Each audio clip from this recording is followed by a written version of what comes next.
Beach Hardrocker Luncheon sponsored by Subway. I appreciate everybody coming. It's always good to get together and talk Hardrocker athletics. Have a good doubleheader coming up tomorrow.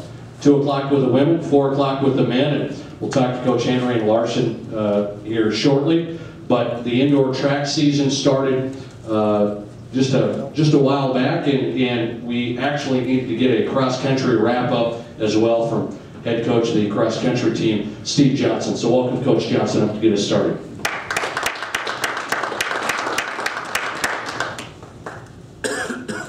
All right, thanks Nate. I'm going to go ahead and adjust this because I am 6'. There you go. We had our final cross-country meet back on the 22nd of November down in Denver. We had the South Central Region meet, and as expected, it was a pretty hotly contested meet. Adams State won on both the men's and the women's side, but for us, our biggest focus all year was making sure that we showed a significant improvement over last year. Last year we were dead last on the women's side, 22nd out of 22 teams, and we were 21st out of 22 teams on the men's side. So we wanted to make sure that we came in and we improved on that. Our women finished 16th this year, the men were 15th, so pretty solid improvements overall. And our women were actually, in cross country we tend to see clusters in the scoring, and with that cluster, our women were actually only 41 points out of 11th place, so roughly 5 places per person. So if we got about 5-6 seconds per person on average faster, we could have been 11th place in that meet. That's how tight it was. You know, from looking at the season from my standpoint, first time head coach, I thought it was a pretty good season, pretty good start. We met our goals for the season. We went out, we improved throughout the course of the season. We were definitely running better at the end than we were at the start. On the women's side, we've been pretty weak traditionally, and we laid a great foundation here with a bunch of freshmen and sophomores. And we get to add a senior back next year, so that'll be an exciting opportunity. She comes back from co-op in January. So we're looking forward to that. And the biggest thing that we have to do is that we have to continue to grow during the track season, so that when we come back next year for cross, we're ready to go. We've got a couple of guys that'll be seniors next year. It'll be their last year, so we want to make sure that we send them out with a bang. And we did have one other real positive piece come out at the region meet, and that was Travis Boos. Finished 61st overall. He needed to be top 67 to be eligible for academic All-American, and he has a 4.0 in Chem E, so he's going to be an academic All-American.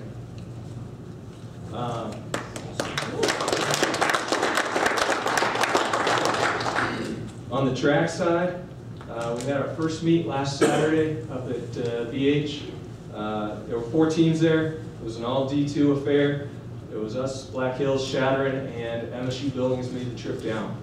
And this was a great opportunity for us, for our team, for our kids that have been out training since September to get out and see where they're at. Shake a little bit of the rust off and get a chance to see what 3 months of work has been for. And we kept our cross-country runners out of it, just felt like they needed a break. So we told them to they could come up and watch, but they better not set foot on the track. But it was a pretty good affair. We had 8 PRs on the day, which it's always impressive if you can get in a PR at this December meet. We had 6 top 3 finishers, and we had 1 event winner who was also a provisional national qualifier. On the throws side, throwers had a really nice performance. We had 2 freshman guys that came out and just laid a mark. And that's really all we look for. When we look at our freshmen, especially on the throws, the guys move up in weight, and they have to learn a new event as well with the weight throw. And so for them, it's just getting a mark. They can't get a PR because it's their first time doing it. The women, Haley Dunn is a senior for us. She actually was challenging the school record. She threw 47 feet 4.5 inches in the weight throw for a PR, and that put her about 7.5 inches shy of the school record in that event. And Tasha Tim, who's a sophomore for us out of Colorado, was not far behind at all, 46.8. We have some football track combos as well, and most of our football track combos opted not to compete, but we had a few that really wanted to get going.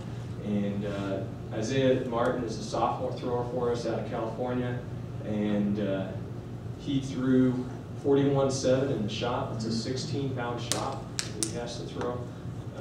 And then his big PR, about 4.5 feet in the weight throw, which is 35 pounds, threw 48.9, good for 5th place. Isaiah McGuire is another young man. He's a freshman for us, finished 8th in the 400 with a 52.76. Anytime you can get under 53 seconds indoors, especially in your first collegiate race, you're looking pretty good. And Jacob Yorty out of Washington finished 2nd in the 60-meter dash with a 7.13, and in the 200 he was 5th with a 23.75. So pretty good day for those fellows as well. In the hurdles, we had a PR from Garrett Lane, who finished 3rd. One of the 2 guys that beat him is actually the defending RMAC champion. And Garrett, in the prelim, set a PR of 8.48 seconds. Katie Kroll is our other hurdler. She's primarily a long hurdler for us. So the big news for her was that she actually PR'd. She beat her outdoor time on an indoor track. And indoor tracks are shorter, tighter turns, so it's harder to run fast. She actually beat her outdoor time by almost a full second, which in the 400 is pretty significant. She ran 63.59 there. On the jump side, pole vaulters got off to a solid start. We had a freshman, Casey Skillingstad out of Yankton, finished 4th at 13.3.5. And a University of Sioux Falls transfer was out of Alliance, Nebraska, Mackenzie Nordine, finished 7th on the women's side with a collegiate PR of 2.75 meters, which is just over 9 feet. Freshman for us out of Wall, South Dakota, Tyler Peterson, finished 2nd in the triple jump, went 42.10 1/4. He got to about his 4th jump of the day, and we were having to convert the metric for him all the way through because he's not used to that. We do everything in metric. And he was only at about 12.9 meters on that jump. And we told him what the metric was. It was 41 and change. And he looks at Coach Temple and myself and says, "Are you serious?" He says, "That beats my school record." And then he went on to add about another foot onto it. So he had a pretty good day. Pretty excited for him. He's got a lot of potential, and we just got to clean up some things with his technique, and he'll go a lot further than that by the time it's all said and done. In the high jump, we had a name you should be familiar with, Lucas Nolan, finished 2nd. He only went 6.2. His PR is about 6.6 3/4. But first meet, a little bit of jitters, and so just had a little bit of trouble technically. But the big note of the day was Tristan Anastas, freshman for us out of Portland, Oregon, true freshman. He came out, started the high jump after everybody else was already out of the meet. So he's out there all by himself, opened up at 6'6", cleared that. Took him 3 attempts, but he cleared it, and you only get 3 attempts, so you got to make sure you get your quality out of them. Well, came out the next height was 6'8", provisional national qualifying height. First jump, he crashes through the bar. I'm thinking, don't start this again. Then we get the second jump, okay, a little better, just need to quicken up one thing, and he turned out a little bit on his curve. So, look at him, I said, just compete, man. He comes out, not even kidding, he's this far over the bar. And just to give you a little perspective on 6'8", it's about an Andrew Revol's height.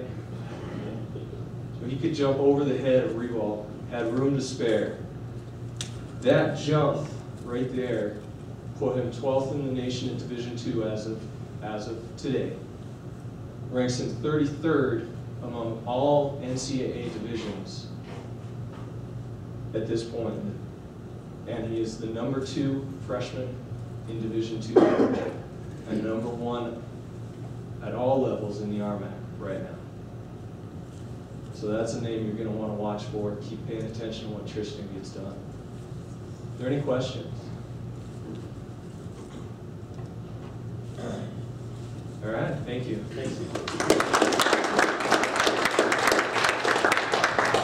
Thanks, Steve. Good to hear that. Getting off to a good start on the indoor track season.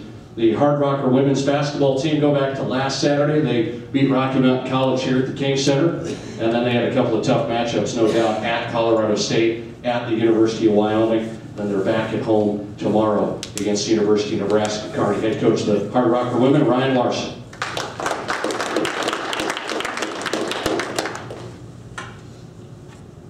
Thanks, Nate. Good to be back. Congrats to Steve and the cross-country team on finishing up a great year. All the coaches here know how important it is to see progress, so good job there. All your athletes compete and doing a great job there. Coach Henry and I were kind of joking this morning. We tried to figure out the last time that we spoke and where exactly it fell in our schedule. And what I'll start off with is we've had a challenging first half of the year, no doubt about it. And that's another thing Coach Henry and I we kind of barter a little bit about whose schedule is harder. I still think it's mine. But going back quite a ways, at Wayne State at the time they were third in the nation in Division II, so that a very challenging place to play, and a really good senior-laden team. And then before that, even Northern State was 7th in the nation, and I think they're all the way up to number 2 right now. And we were calculating all the teams that we played for our newsletter last week, and I can't remember exactly the right number, but the opening weekend, St. Cloud State, they're undefeated right now and receiving votes in the top 25 Division II. USF is undefeated right now and receiving votes in the top 25 Division II, and then obviously Northern State and Wayne State. So we've played some really good competition. And it's only going to get us better. The thing that we're struggling right now with as a program and coaching staff is, going back to progress. You play all these really good teams right now, and it's tough to see the progress. Especially when you go to Colorado State and Wyoming back to back, which is really fun. It was a great experience playing at CSU. They won the Mountain West Conference tournament, regular season last year, and they got second in the tournament there. Played the WNIT. Wyoming, I think they finished 3rd in the Mountain West Conference last year. So great experience, but yet it's tough to, what good do you take out of that? You watch the film, you see this mistake, you see that mistake, and then you kind of realize, well, geez, that kid was a first-team All-Mountain West player last year. It's tough to see, but I'm a big believer in challenging your group. And we've definitely been challenged right away this first half of the season. And the kids know it, their attitudes are good. And obviously, you play those challenging schedules to play your best basketball as the year goes along. And we're going to do that, no doubt about it. This challenging schedule will make us better. But those Colorado State and Wyoming games, that was a lot of fun. You get to play in those. It's nice going to Fort Collins for all our Colorado kids. We probably had the most fans there. I really want to say that. We had a good contingent of Hardrocker fans there with all their family and friends there. So that was a lot of fun. And then at Wyoming, it was great to get Janelle Strampy back to Wyoming. She had a ton of family and friends there. So it was good to get her on the court and play in Laramie. This is a clip here. Obviously at Wyoming. Megan Rohr, who had a great week for us at Colorado State and Wyoming. Shoot a simple trail 3 right there, which he's very good at. Right here, run some good motion offense. This is a little set that we like to run for Devin Ashe. We call it high, but we're about ready to call it Devin because she scores on it every single time. I should probably call it more. Right here, again, simple secondary basketball, transition 3 for Callie Peterson. Those are good highlights for us right there. Obviously, because we did some things right. And when you do things right, good things happen. And it's tough to do good things and the right things against competition like that. And we were able to do that. When we did it, we played good basketball, no doubt about it. Going back to last weekend at Rocky Mountain at home, that's a good win for us. We told the kids all week, boy, this is a good team we got coming in. Really dynamic guard at the point guard that we did a good job guarding. You know, I don't know quite what it is right now. We're a slow starting team. We got to change that. 2 games in a row at home now. We're down at halftime, and we flipped the page big time, and we did what we do better. That was basically our last 2 home game halftime talks. Was, hey, we don't have any adjustments to make, guys. We just got to do what we do better. And credit to the kids, they started to pick up on the game plan better. They guarded better, obviously, how we wanted to guard our opponents. And doing that, you know, if you defend, you can get into our offense quicker. And we're able to transition and get some easy baskets that way and flow into our offense better. So that was good. I think we had I know for sure, a 19-point turnaround against Shattern, and then I think it was closer to a 23 or 25-point turnaround against Rocky Mountain. So that was good. When you play bad, you can see it, but it's also really nice to see what you got to fix to play really well. So that was good. And then we got a really talented team coming in tomorrow against Kearney. They score a bunch of points. They're averaging right around 80 points. Is that right, Coach B? 80 points. They got a post player. She's a big, strong woman. I tell you what, big, strong woman. Yeah, we're going to have our hands full there. She's averaging right around 18 points a game. You know, she can basically stand right here, put her long little paw up there, and they just chunk it in. She goes and gets it, turns it, lays it in. So our post players got a big matchup tomorrow. There's no doubt about it, and we'll bring some help for them for sure. You know, it fits nicely what we like to do. We like to double post to post, so hopefully we can get some doubles on her. But then our guards got to do a better job of containing on the perimeter too right now. Again, I talked about Megan Royer. You saw a couple nice clips. A really bright spot for us against Colorado State and Wyoming. You know, she likes to take those challenges on. So that was good, and she's playing better and better and better. We got to find a way to get her the ball a little bit more, and we'll definitely do that. And Callie Peterson had another good week for us, and everybody else that they're following along, no doubt about it. It's a tough week. I know Coach Henry will talk about this. I know Calvin will too. Finals, you know, we had a couple kids take a final on the bus on the way to Fort Collins. I proctored it to make sure that I wasn't helping them because there's no way I could help them. Making sure they were concentrating is what I was doing. You know, we're fatigued, there's no doubt about it.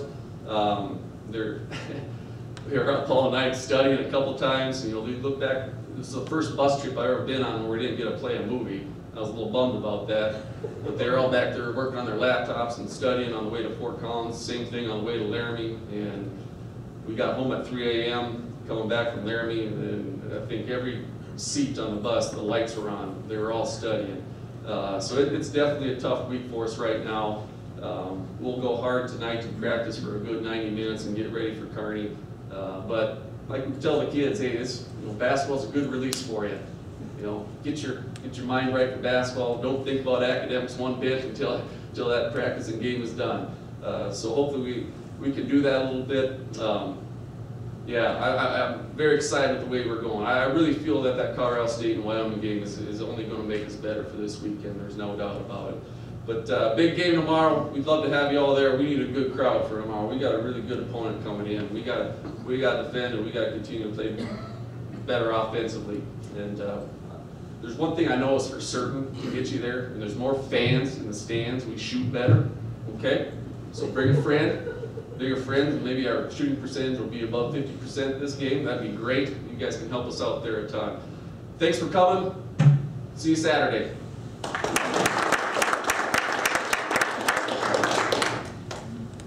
Thanks, Coach. Again, the women start at 2 o'clock tomorrow, and come and support the Hardrocker women. They get set for a long stretch on the road before they come back here at home. So 2 o'clock tomorrow to get started, and then right after that, Jason Henry and the Hardrocker men.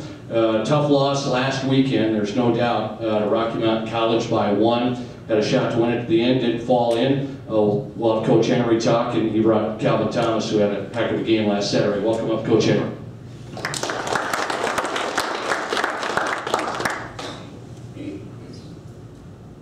All right, well, thanks thanks for coming out. Like Ryan said, hopefully we can have a great crowd this weekend. A lot of students there, hopefully, have an opportunity to play a great Kearney team. They're on top of their conference right now in the MIAA, and we're going to have our hands full, there's no doubt about it. Going back, and like Ryan talked about too, is where in the heck did we leave off? You know, we played about 8-9 games since the last time we met, and we met 2.5 weeks ago. So a lot of games thrown in a short period of time, but our guys are handling it pretty well. Our last 4 games that we had were 2-2. You know, so-called frustrating part of it is we were at home, you know, with all of them, and you know, like we look back a couple years ago, we're 10-0 at home and run that streak into last year, and that's one of the things that we want to do is defend our home court. We just haven't been able to do that yet this year. That being said, we go back to the schedules where Ryan and I are going back and forth. It's not something that we really like, going back and forth saying who's playing the hardest teams. I'll tell you that right now. But it is something, you know, we joke about and that kind of thing. And I did not bring up one to him because he's been gone all week. But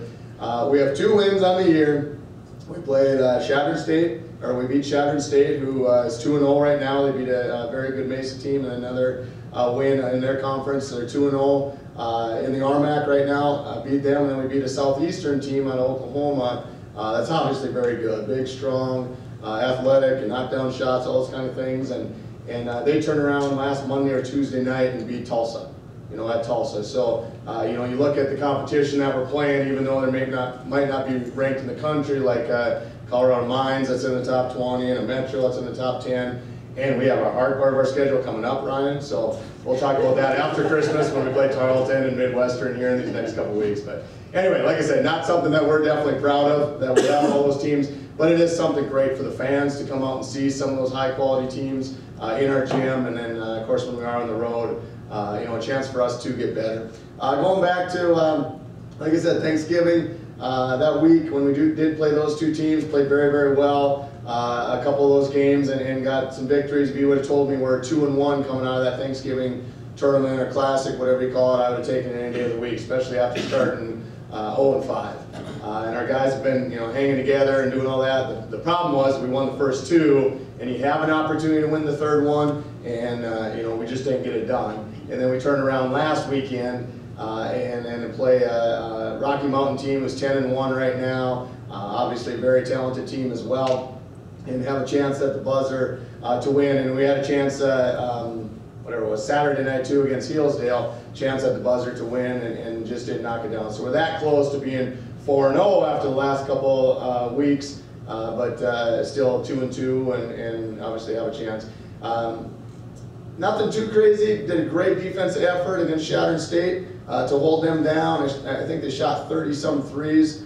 I said, holy cow, I was going back to some of these games here, but they were only 5 or 6 out of 30, you know, and got a lot of rebounds from them, and then went and scored, of course, plenty. With the Southeastern game, like I said, they're big and strong. In fact, they beat the team, which, you know, had a bunch of kids that were sick and that kind of thing that we lost to on that Saturday, but they beat them by like 30. I mean, they're just capable of big-time offensive explosion and that kind of stuff, and we did a pretty good effort on the defensive end. But the one thing in that game that I really liked was the fact that we just competed, and that's what we really struggled with. We were down in Denver playing a couple of top teams in the country and top teams in the RMAC, and we just got done with that game and just, what do we need to do to compete better? And we went back through and go, okay, let's work on it at practice. Well, what happens at practice is we had one practice the week of Thanksgiving, because we've been playing midweek all the time and having to prepare for those games and that kind of stuff. And same thing that happened at Rocky. You know, we go down to, we're down, I think even 17 points to Rocky, and came storming back, which Kelvin will talk about. It has absolutely career night for him, and even though he's had some 20-point games and things, but just the way he shot the ball is one of the coolest things I've seen as a coach and that kind of stuff. But got us a chance to get back into it, and then we come down the stretch. And you know, we got 11, 12 seconds it was at the end, and run a set for Connor. And you know, if we got a chance to work on it 1,000 times at practice, maybe we execute a little bit better. Still got guys out there that just, you know, aren't sure, and all of a sudden 12 seconds left and get in a hurry. And we did. We just took off too soon, ended up calling a timeout, tried to go back to him again. Ended up getting a good look though, and just didn't knock down the shot. But I went back Sunday You go, what in the world? You know, we got to execute better, we got to do this, we got to do that. And I go back and I start thinking about our practices, and we practiced one time that week again, because then we went to Montana State for an exhibition game. So you're playing with freshmen, you're playing with sophomores. We have 2 practices in 2 weeks and 5 games. You know, that's hard to learn on the run with an experienced team. So you know, we don't tell our guys they get to have excuses, and you know, I don't want to make excuses for them or us or just everybody in general, but the fact that we have individual meetings now this last week, and every single one of them that came in, and they were all as positive and optimistic as I've ever had a team. And we haven't won a lot of games, so that's a great sign for us that, hey, we're just going to plug away, we're going to do, you know, go with the hand that we've been dealt, and hopefully keep competing. And like I said, that was one of the things that we needed to get fixed coming off of that Denver trip, is the fact that we just need to compete better. And I thought we've done that these last few games. There's no question about it. So really looking forward to, now we had 3 good practices. We do get to practice, and then we don't even get to practice tonight, you know, which is the craziest thing in the world, but we'll take it. The fact that we've practiced Monday, Tuesday, Wednesday, Thursday, like I said, 3 of those 4 were pretty good. Yesterday we did more of a scout because we couldn't do that today because of finals. You know, we got 2 or 3, basically everybody has 2 or 3 tests today. You know, it's almost like the old times where the Mondays were the hardest ones. Now that, because of this separation of the finals, now that Friday becomes the day that they really have to, you know, buckle down. And so we give them the day off today, but we're excited. You know, never had a day off before a game, but we'll give it a whirl and away we'll go. So we'll still go tomorrow morning, and then we play at 4 o'clock against Kearney. So we're excited. The guys, that's the hardest thing as being a coach, is just the fact that how do the guys, you know, as much as we talk to them about, and don't worry so much about the wins and losses, they'll come if you compete, if you do the things we want you to do, you know, you do this, you do that, the wins will come while we're still all human. And especially the 18 and 22-year-olds, that's all anybody asks. What's your record? You know, how are you doing? What you know, but they know, and they get it, and talking to them, I'm very proud of that, and the fact that they're going to keep plugging away. We got some highlights here of Kelvin and some of his teammates here, but you know, we talked about some of the freshmen and some of the things that they can make plays. Here's Brian Orr making a play, and just in the middle lane. When you're 6'5", 6'6", he's a guy that we didn't have to start the year. There's just Travis Shook's block, just a big-time athlete for us. And once again, rising up over guys. That's just guys that don't, you know, he's the one that took the shot at the end for us of the game the other night. And you know, we knew he was going to get a shot off, even though it wasn't, we were trying to go to Connor. We knew if we put the ball in his hands that he'd at least get a shot off. Once again, here's Kelvin hitting a shot. I think he was 6 for 7, maybe 5 for 6 from the 3-point line. Got us back into it, and then, you know, absolute chaos. It's kind of, I wouldn't say comical, because a coach, you want us to look better and do more things, but things like this happen that, you know, tough play, all of a sudden ends up with it, goes and gets an N1 down the stretch. And once again, great ball movement on this one, hitting the open shot, just guys playing together and doing what they're supposed to do, especially being a good teammate. And then once again, looks like chaos when we come down, we don't execute, we don't do a lot of great things here coming off, they jump a screen on us, we don't get it reversed, then all of a sudden the kid just comes out and makes a play. And that's what's nice to see is, okay, let's run it to the other side then. They still overplayed it, still doesn't get open. Okay, let's throw it to Brian Orr and hit a shot. You know, and that's at the end of a game. You know, so it's good that we have guys on our team that can bail us out, so to speak. Of, like I said, our execution's horrible at best at times, and that's obviously not a good thing. But I go back to playing with, and I went to a couple high school practices this last week, and I'm going, oh my gosh, my guys that are starting for us and playing 25, 30 minutes were just playing high school basketball 6 months ago. And once again, I take a step back and kind of reality check that. I see stuff like that happens, I'm just going, you know what, that's probably part of the deal.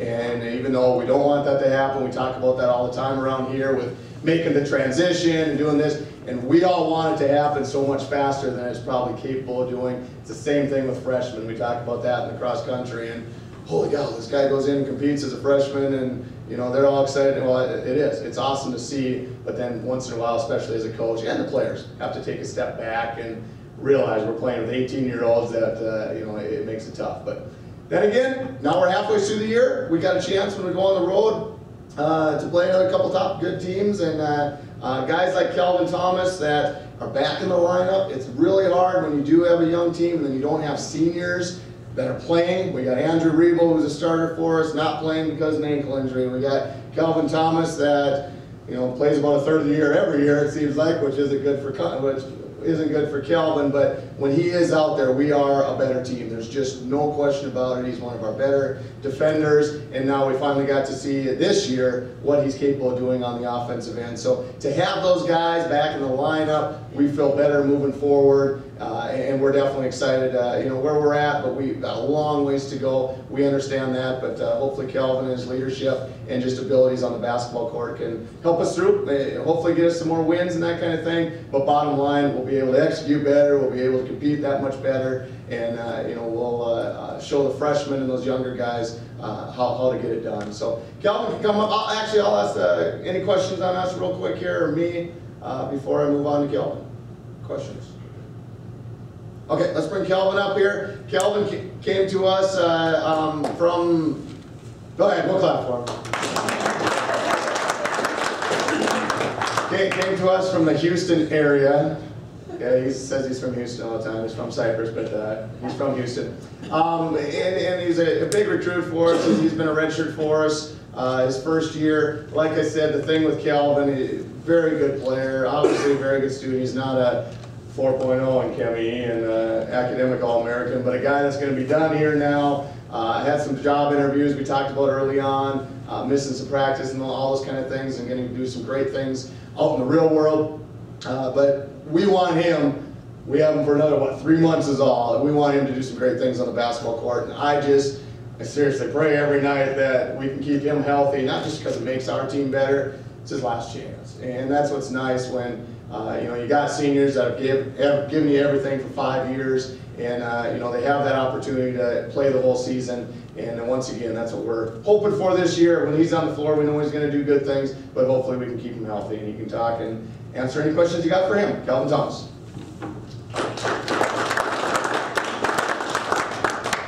Thanks for having me. I'll open up the floor to any questions that might be asked. If anybody has any particular questions about the season. Why don't you give us a little bio background on yourself? Sounds good. All right, so like I said, I'm Calvin. I redshirted my freshman year. I'm a chemical engineer from Houston, Texas. I got three more months left. Looking forward to the end of the season and how we can finish it and bring it to a strong end. That's about it about myself. What prospective job interviews have you had? Who have you had job interviews with? I went and interviewed with a job out of Denver, Colorado, with Applied Controls and another company out of Iowa named GPC, General Processing Corporation. Those went pretty well. Flew out there for both of those. They both were pretty much an overnight interview. Stayed there one night, spent time around the company, got to view the whole layout of it. See, they got to feel for me. I got to feel for them. Still waiting back for a few things, but nothing set in stone. They're still out there searching for the dream job. Calvin, you remember the routine you went through last Saturday before game time? Follow it. I don't remember it exactly, but I hope to follow it up to that T if it means the same exact results. You ever had a game like that before? College-wise, I wouldn't say, college-wise, no sir, but high school-wise, I say I had a couple myself. Yeah. Felt good to get back to that point. So thinking back to when you were in high school and you were being recruited, you probably had more options than just this one. What made you come up to South Dakota from Houston? It was everything I wanted all in one. I mean, you really couldn't compete or contend with the school that offers engineering. The same thing, something that I loved since I was little, and it's something I wanted to be since I was little. It feels great to finally know in 3 months I got to do what I wanted to do all throughout college, and then got to obtain the dream that I wanted to be a chemical engineer. So looking forward to that. Anything else? Next. Well, thank you very much. All right, everybody, I want to thank Subway again, and we'll send you on your way into the weekend. But again, tomorrow, 2 o'clock with the women, 4 o'clock with the men right after that.